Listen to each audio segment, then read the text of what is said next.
inshallah. Bismillah. If there are any questions, then we'll try to take maybe 3 to 5 questions briefly with the time that we have, inshallah ta'ala. Jazakumullah khairan.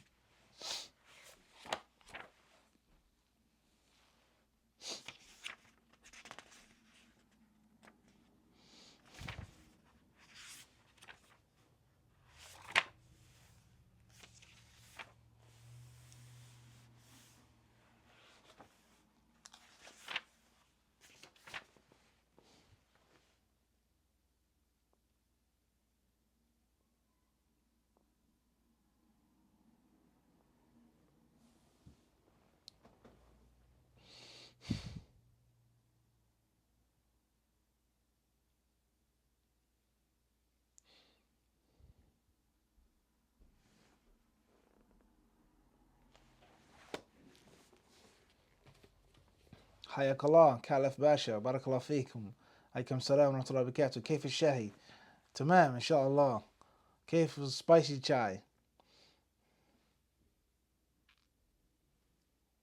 Anwar Ali from London UK Jazakallah khairan Assalamu alaikum warahmatullahi wabarakatuh ruling on calling oneself a believer mukhlis if you're going to call yourself a believer you say inshallah ta'ala. You don't necessarily negate it 100% and doubt it yourself as being a believer, nor do you give yourself absolute tazkiyah. Wallahu ta'ala alam. DH Toronto. Assalamu alaikum, Sheikh. How do you know if something is a bid'ah? Through knowledge. Knowledge. There are some things that some people don't have a lot of knowledge can determine and understand just by common sense, oftentimes.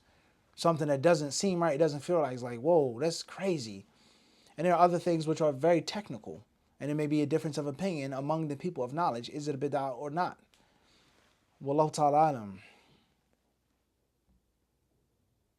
MJ Atlanta, Georgia. What would be considered inappropriate toys for children? Well, anything that is haram. Anything that falls under a clear, direct prohibition of Quran and Sunnah. Inappropriate toys that expose them to things that they shouldn't be exposed to at that age.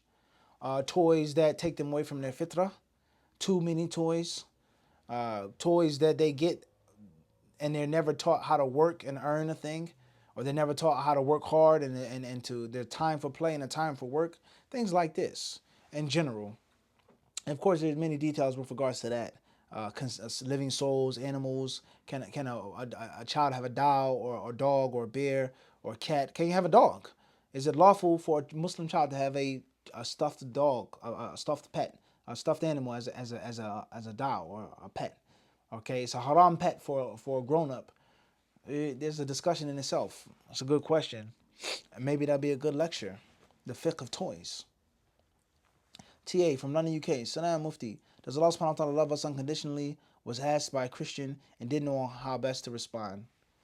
The answer is simple. Allah subhanahu wa ta'ala is merciful to all of his servants. And Allah loves from his servants those servants that do the things and perform the things that he says that he loves, of patience, of fighting in his cause, of strength, of mercy, of gentleness, etc., etc., etc. It's just that simple.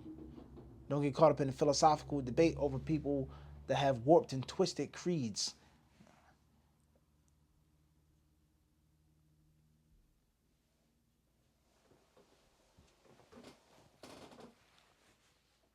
Anwar Ali from London. Steps to take and ensuring in place is fit for prayer. The Qibla. Try to avoid extreme heat, an extremely cold place. Try to stay away from a place in which you'll be distracted or interrupted or disrespected. وهكذا. Assalamu alaikum. Next question. SR Ottawa, Ontario. Salam alaikum Mufti. Do you have any advice for increasing self-confidence in young children? Example, one's nephew. Yeah, there are many things. The Quranic stories.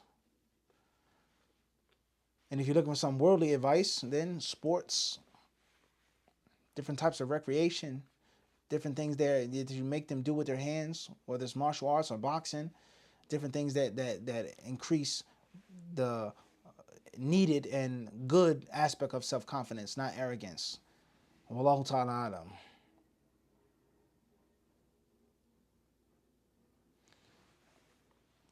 TK from Virginia. Assalamu alaikum warahmatullah. YWTK Virginia. What age did Ibn Taymiyyah memorize Kutub Sitta? Motivation. I don't know. La adri. Khair, inshallah. We'll stop here today. Jazakumullah khairan. Assalamu alaikum warahmatullahi wabarakatuh.